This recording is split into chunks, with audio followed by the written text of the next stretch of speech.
Receive Yadav Music presents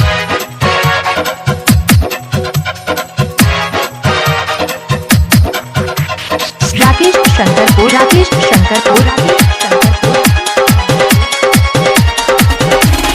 DJ Sanjay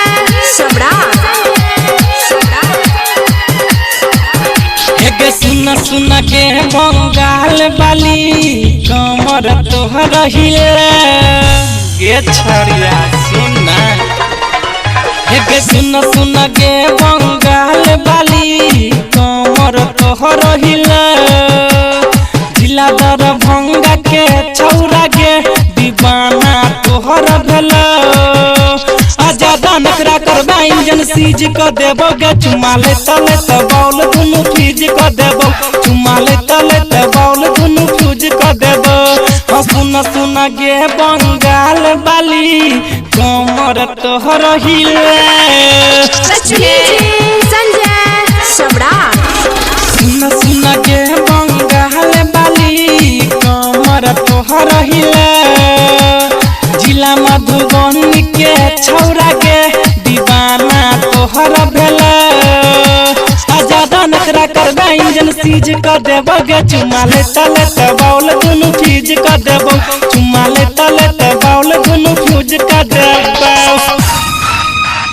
गे छौरी सुना तोरे कहै छियै की कहै छी रे छोरा बोल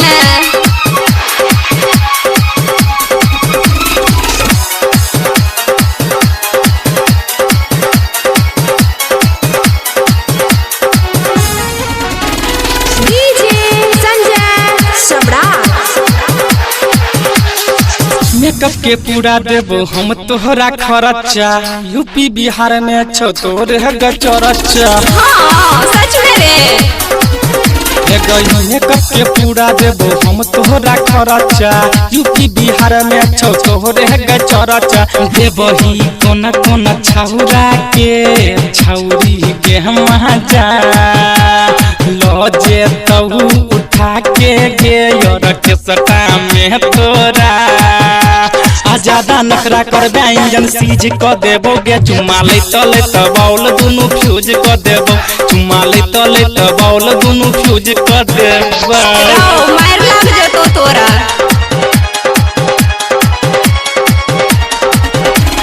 डीजे संजय तोरे कहै छौ परे मिशन तो सगे दिलीप गरलिया सकले गोरी भेट गे हां कर लो भेट तोरा से तोरे कहै छौ परे मिशन तो सगे दिलीप गरलिया से कोले गोरी भेट गे तू फंस गेलही गे छौरा के जाल में लले तो तुमा गोरी गोरे गोरे गाल में देबही कोना कोना छौरा के छौरी गे मजा आजादा नखरा करबा इंजन सीज क देबो गे चुमा ले तले त बॉल दुनु फ्यूज क देबो चुमा ले तले त बॉल दुनु फ्यूज क देबो गे छौरा सच में का देबी फ्यूज